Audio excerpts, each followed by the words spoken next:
بسم الله الرحمن الرحيم. ياسين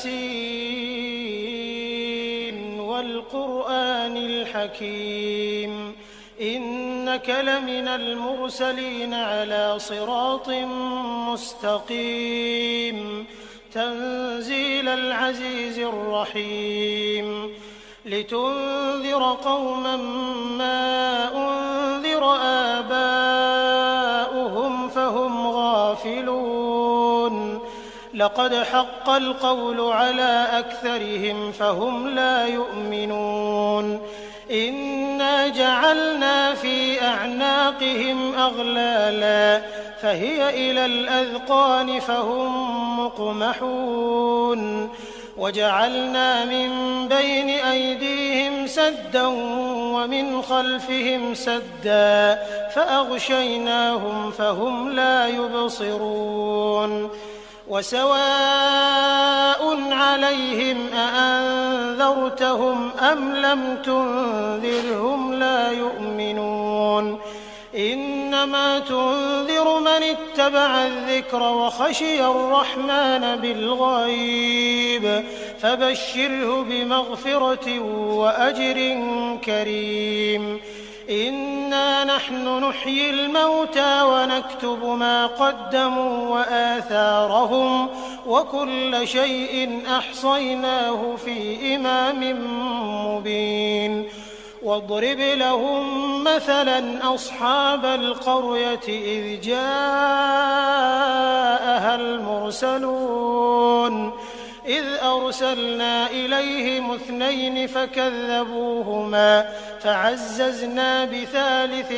فقالوا إنا إليكم مرسلون قالوا ما أنتم إلا بشر مثلنا وما أنزل الرحمن من شيء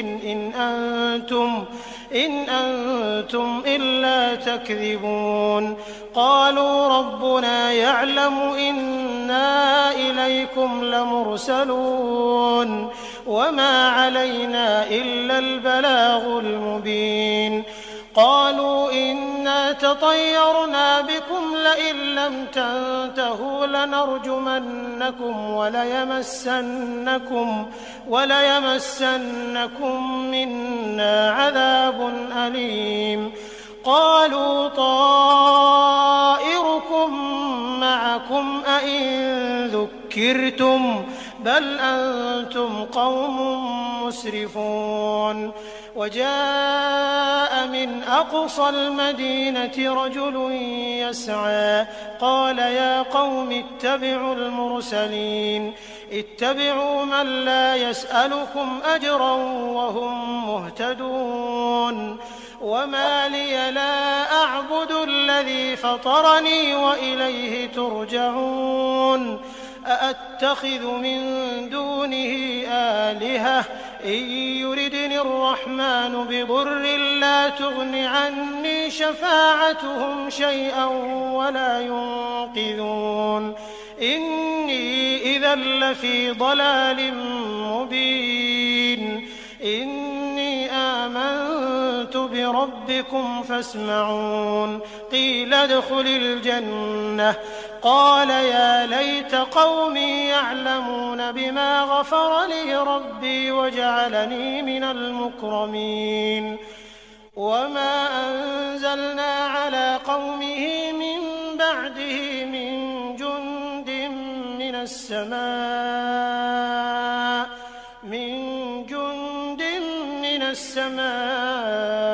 وما كنا منزلين إن كانت إلا صيحة واحدة فإذا هم خامدون يا حسرة على العباد ما يأتيهم من رسول إلا كانوا به يستهزئون ألم يروا كم أهلكنا قبلهم من القرون أنهم إليهم لا يرجعون وإن كل لما جميع لدينا محضرون وآية لهم الأرض الميتة أحييناها فأخرجنا منها حبا فمنه يأكلون وجعلنا فيها جنات من نخيل وأعناب وفجرنا فيها من العيون ليأكلوا من ثمره وما عملته أيديهم أفلا يشكرون سبحان الذي خلق الأزواج كلها مما تنبت الأرض ومن أنفسهم ومما لا يعلمون وآية لهم الليل نسلخ منه النهار فإذا هم مظلمون والشمس تجري لمستقر لها ذلك تقدير العزيز العليم والقمر قدرناه منازل حتى عاد كالعرجون القديم لا الشمس ينبغي لها أن تدرك القمر ولا الليل سابق النهار وكل في فلك يسبحون وآية لهم أنا حملنا ذريتهم في الفلك المشحون وخلقنا لهم من مثله ما يركبون وإن نشأ نغرقهم فلا صريخ لهم ولا هم ينقذون إلا رحمة منا ومتاعا إلى حين وإذا قيل لهم اتقوا ما بين أيديكم وما خلفكم لعلكم ترحمون وما تأتيهم من آية من آيات ربهم إلا كانوا عنها معرضين وإذا قيل لهم أنفقوا مما رزقكم الله قال الذين كفروا للذين آمنوا أنطعم من لو يشاء الله أطعمه إن أنتم إلا في ضلال مبين ويقولون متى هذا الوعد إن كنتم صادقين ما ينظرون إلا صيحة واحدة تأخذهم وهم يخصمون فلا يستطيعون توصية ولا إلى أهلهم يرجعون ونفخ في الصور فإذا هم من الأجداث إلى ربهم ينسلون قالوا يا ويلنا من بعثنا من مرقدنا هذا ما وعد الرحمن وصدق المرسلون إن كانت إلا صيحة واحدة فإذا هم جميع لدينا محضرون فاليوم لا تظلم نفس شيئا ولا تجزون إلا ما كنتم تعملون إن أصحاب الجنة اليوم في شغل فاكهون هم وأزواجهم في ظلال على الأرائك متكئون لهم فيها فاكهة ولهم ما يدعون سلام قولا من رب رحيم وامتازوا اليوم أيها المجرمون ألم أعهد إليكم يا بني آدم ألا تعبدوا الشيطان إنه لكم عدو مبين وأن اعبدوني هذا صراط مستقيم ولقد أضل منكم جبلا كثيرا أفلم تكونوا تعقلون هذه جهنم التي كنتم توعدون اصلوها اليوم بما كنتم تكفرون اليوم نختم على أفواههم وتكلمنا أيديهم وتشهد أرجلهم بما كانوا يكسبون ولو نشاء لطمسنا على أعينهم فاستبقوا الصراط فأنى يبصرون ولو نشاء لمسخناهم على مكانتهم فما استطاعوا مضيا ولا يرجعون ومن نعمره ننكسه في الخلق أفلا يعقلون وما علمناه الشعر وما ينبغي له إن هو إلا ذكر وقرآن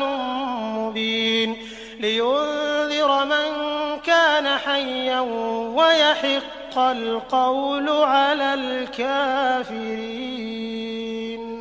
أولم يروا أنا خلقنا لهم مما عملت أيدينا أنعاما فهم لها مالكون وذللناها لهم فمنها ركوبهم ومنها يأكلون ولهم فيها منافع ومشارب أفلا يشكرون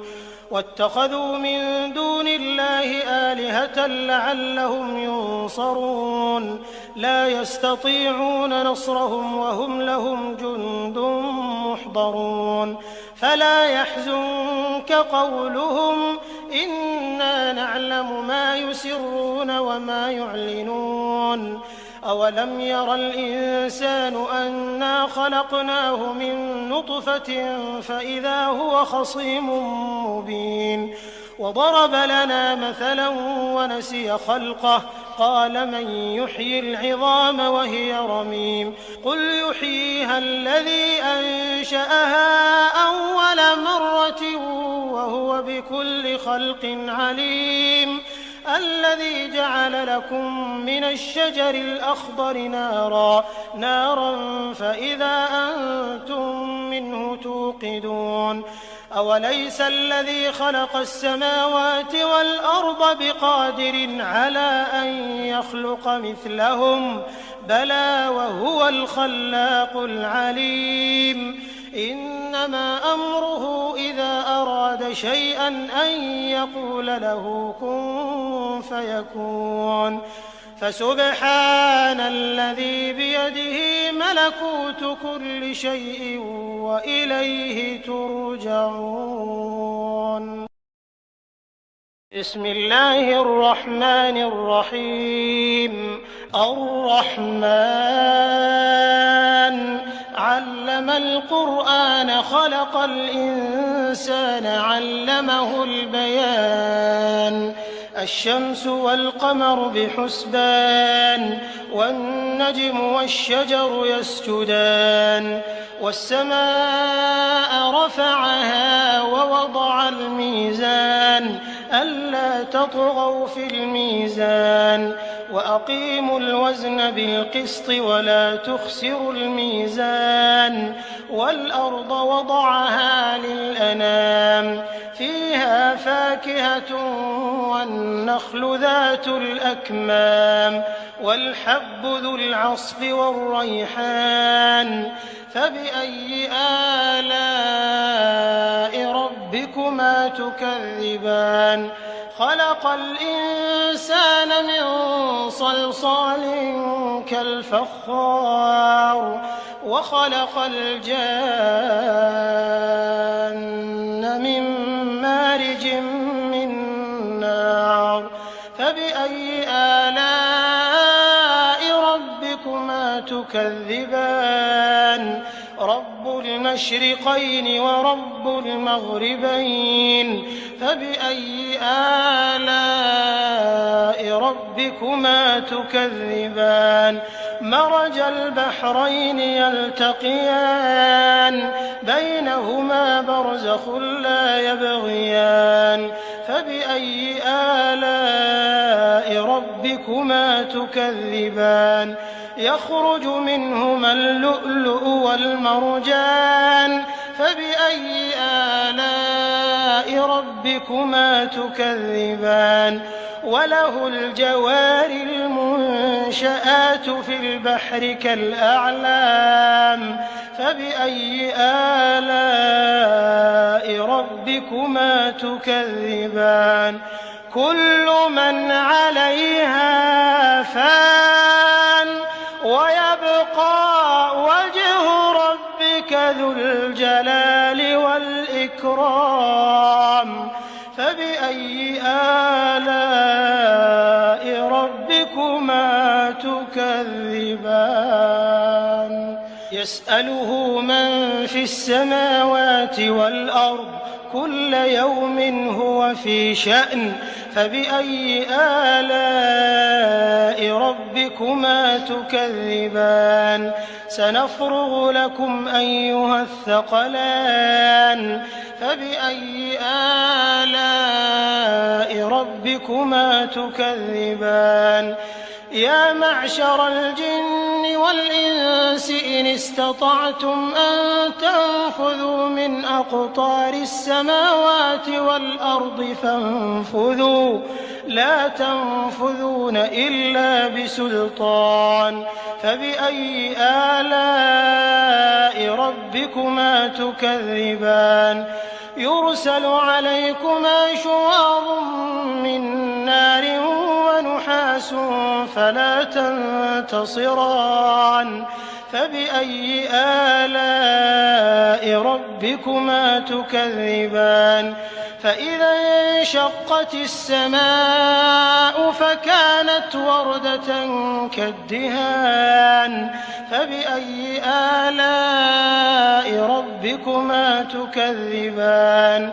فيومئذ لا يسأل عن ذنبه إنس ولا جان فبأي آلاء ربكما تكذبان يعرف المجرمون بسيماهم فيؤخذ بالنواصي والأقدام فبأي آلاء ربكما تكذبان هذه جهنم التي يكذب بها المجرمون يطوفون بينها وبين حميم آن فبأي آلاء ربكما تكذبان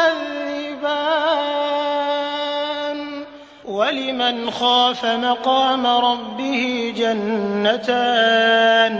فبأي آلاء ربكما تكذبان ذواتا أفنان فبأي آلاء ربكما تكذبان فيهما عينان تجريان فبأي آلاء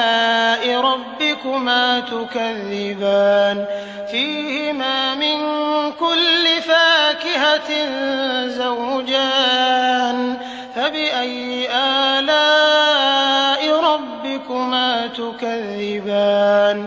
متكئين على فرش بطائنها من استبرق وجنى الجنتين دان فبأي آلاء ربكما تكذبان فيهن قاصرات الطرف لم يطمثهن إنس قبلهم ولا جان فبأي آلاء ربكما تكذبان كأنهن الياقوت والمرجان فبأي آلاء ربكما تكذبان هل جزاء الإحسان إلا الإحسان فبأي آلاء ربكما تكذبان ومن دونهما جنتان فبأي آلاء ربكما تكذبان مدهامتان فبأي آلاء ربكما تكذبان فيهما عينان نضاختان فبأي آلاء ربكما ربكما تكذبان فيهما فاكهة ونخل ورمان فبأي آلاء ربكما تكذبان فيهن خيرات حسان فبأي آلاء ربكما تكذبان حور مقصورات في الخيام فبأي آلاء ربكما تكذبان لم يطمثهن إنس قبلهم ولا جان فبأي آلاء ربكما تكذبان متكئين على رفرف خضر وعبقري حسان فبأي آلاء ربكما تكذبان تبارك اسم ربك ذي الجلال والإكرام. بسم الله الرحمن الرحيم. ياسين والقرآن الحكيم إنك لمن المرسلين على صراط مستقيم تنزيل العزيز الرحيم لتنذر قوما ما أنذر آباؤهم فهم غافلون لقد حق القول على أكثرهم فهم لا يؤمنون إنا جعلنا في أعناقهم أغلالا فهي إلى الأذقان فهم مقمحون وجعلنا من بين أيديهم سدا ومن خلفهم سدا فأغشيناهم فهم لا يبصرون وسواء عليهم أأنذرتهم أم لم تنذرهم لا يؤمنون إنما تنذر من اتبع الذكر وخشي الرحمن بالغيب فبشره بمغفرة وأجر كريم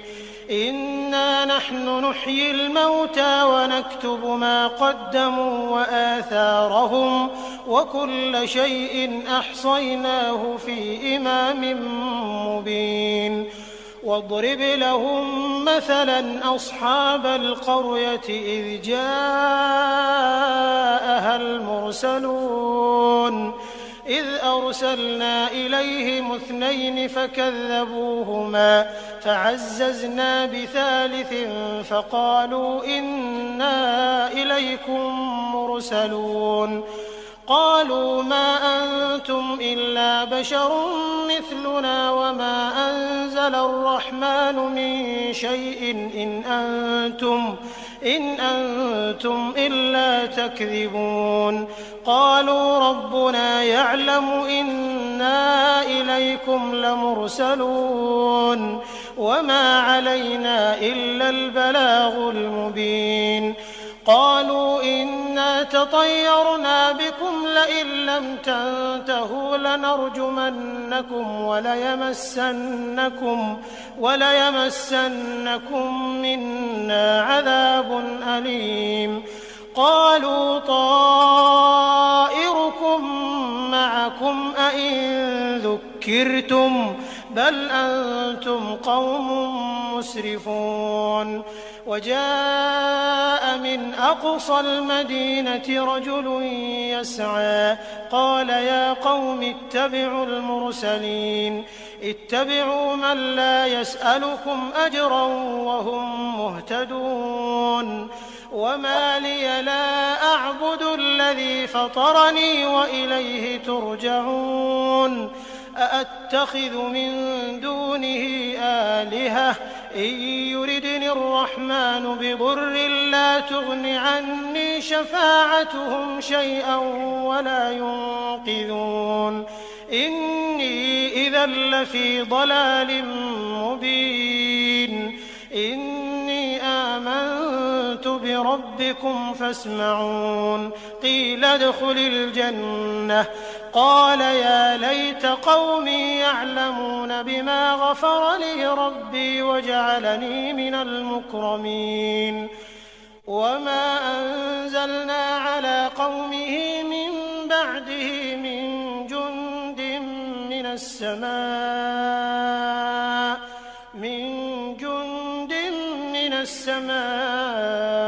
وما كنا منزلين إن كانت إلا صيحة واحدة فإذا هم خامدون يا حسرة على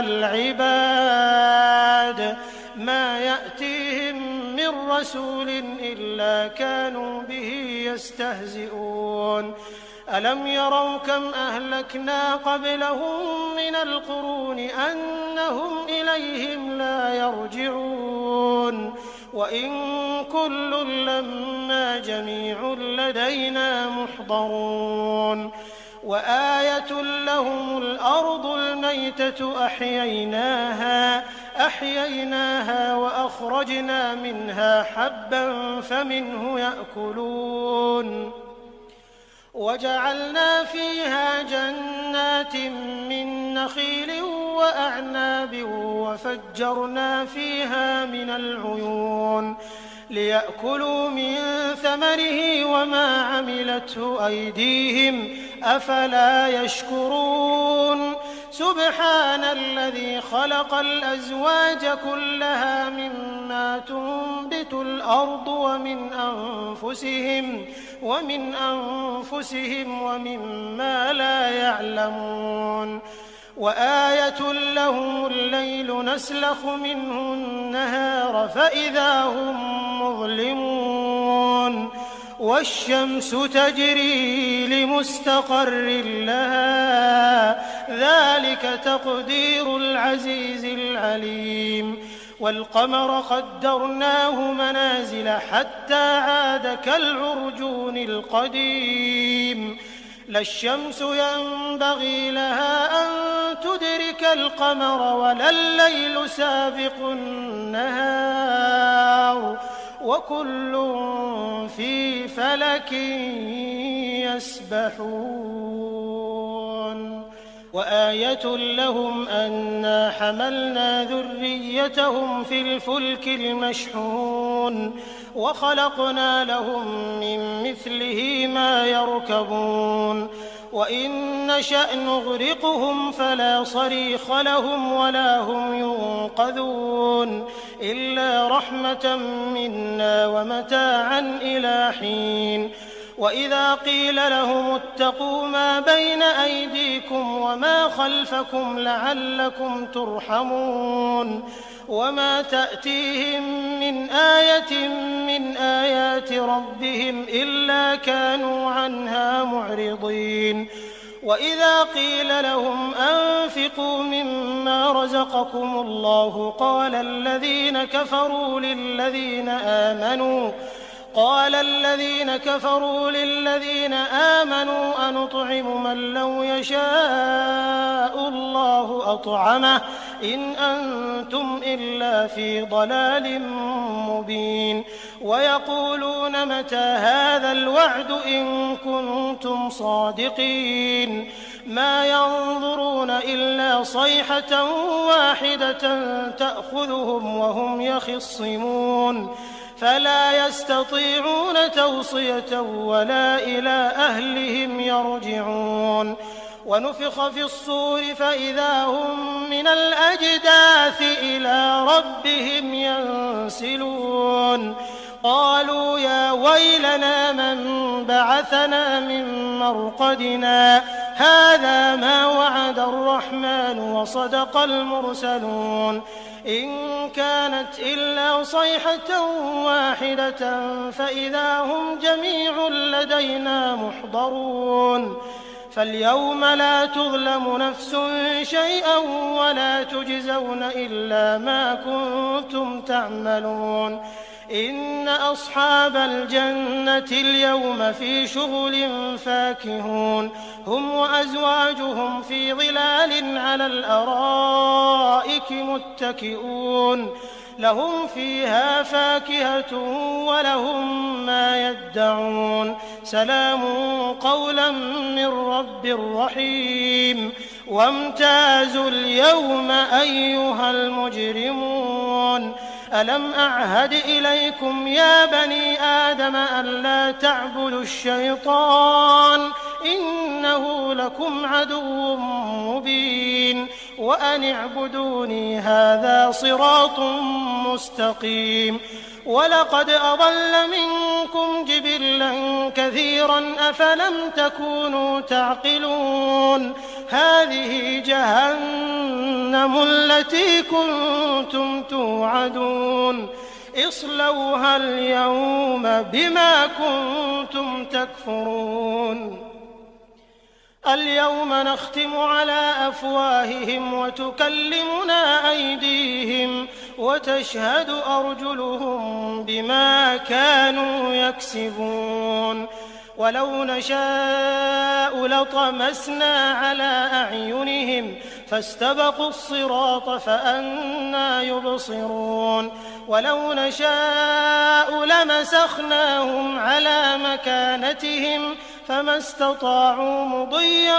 ولا يرجعون ومن نعمره ننكسه في الخلق أفلا يعقلون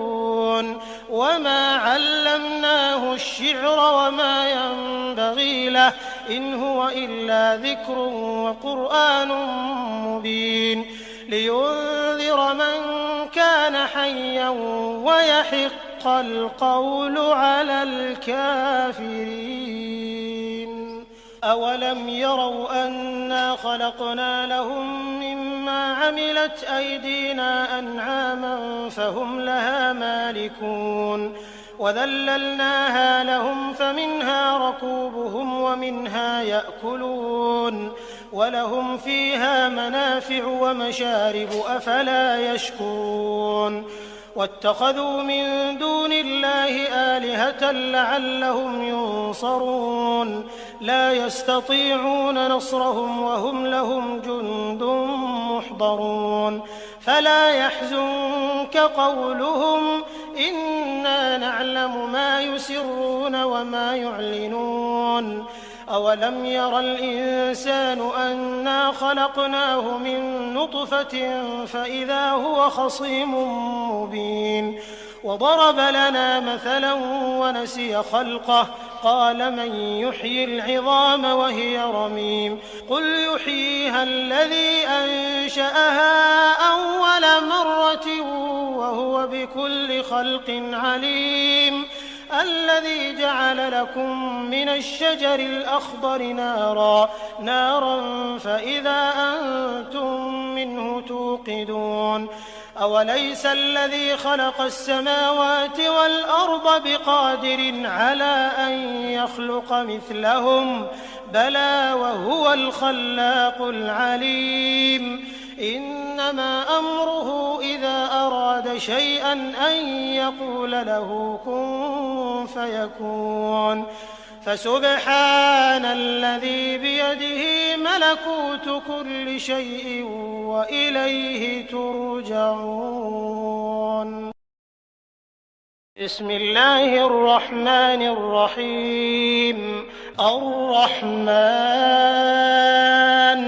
علم القرآن خلق الإنسان علمه البيان الشمس والقمر بحسبان والنجم والشجر يسجدان والسماء رفعها ووضع الميزان ألا تطغوا في الميزان وأقيموا الوزن بالقسط ولا تخسروا الميزان والأرض وضعها للأنام فيها فاكهة والنخل ذات الأكمام والحب ذو العصف والريحان فبأي آلاء ربكما تكذبان خلق الإنسان من صلصال كالفخار وخلق الجان من مارج من نار فبأي آلاء ربكما تكذبان رب المشرقين ورب المغربين فبأي آلاء ربكما تكذبان مرج البحرين يلتقيان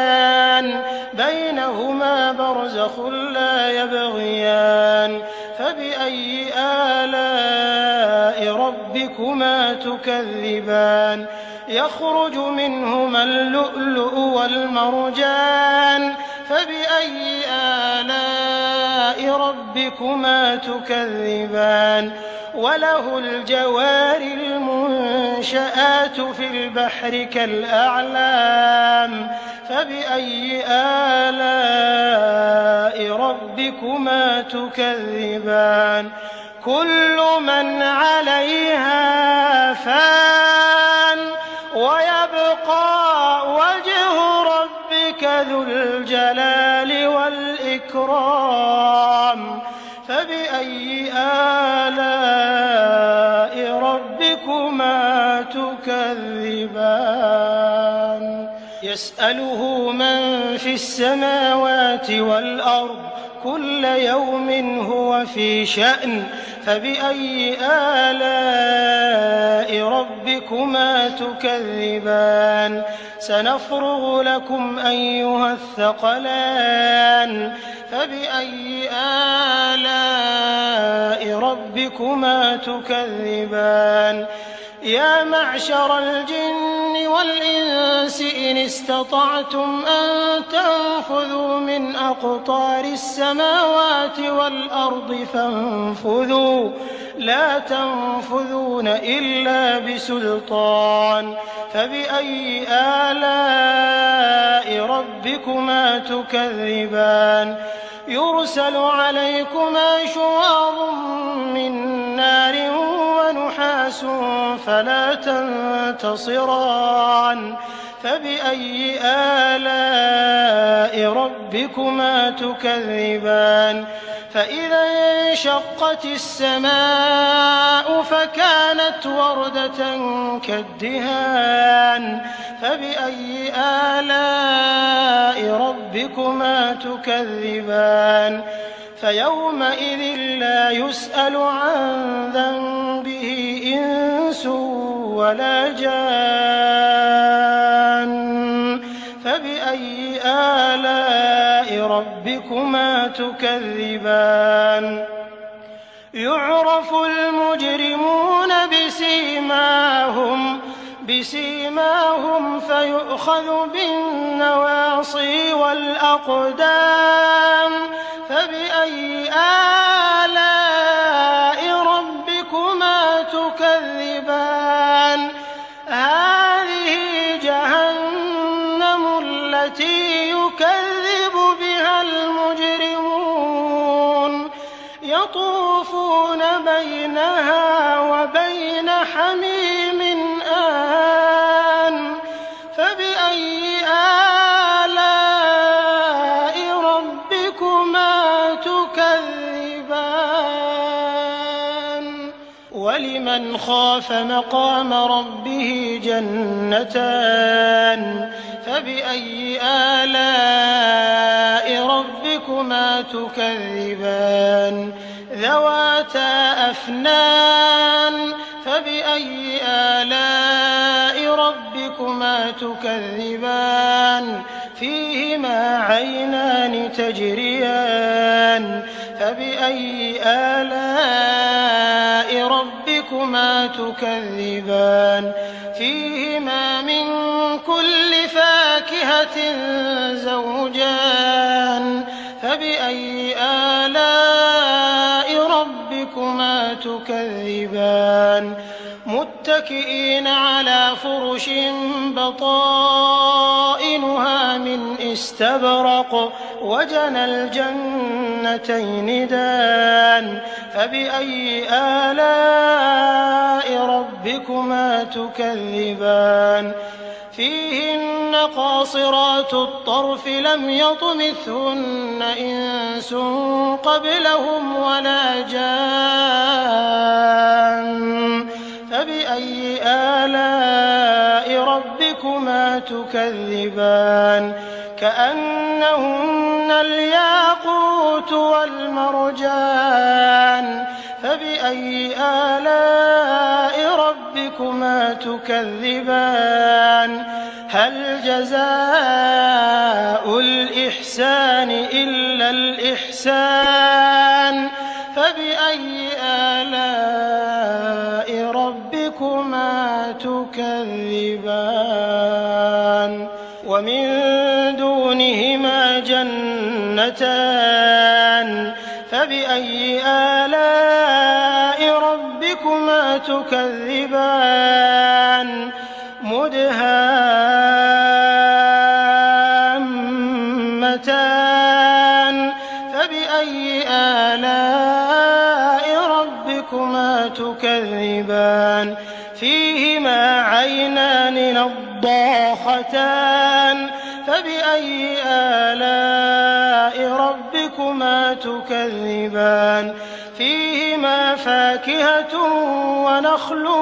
ورمان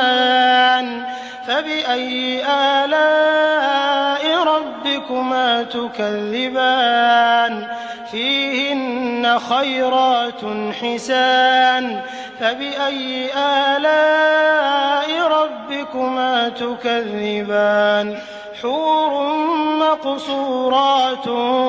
في الخيام فبأي آلاء ربكما تكذبان لم يطمثهن إنس قبلهم ولا جان فبأي آلاء ربكما تكذبان متكئين على رفرف خضر وعبقري حسان فبأي آلاء ربكما تكذبان تبارك اسم ربك ذي الجلال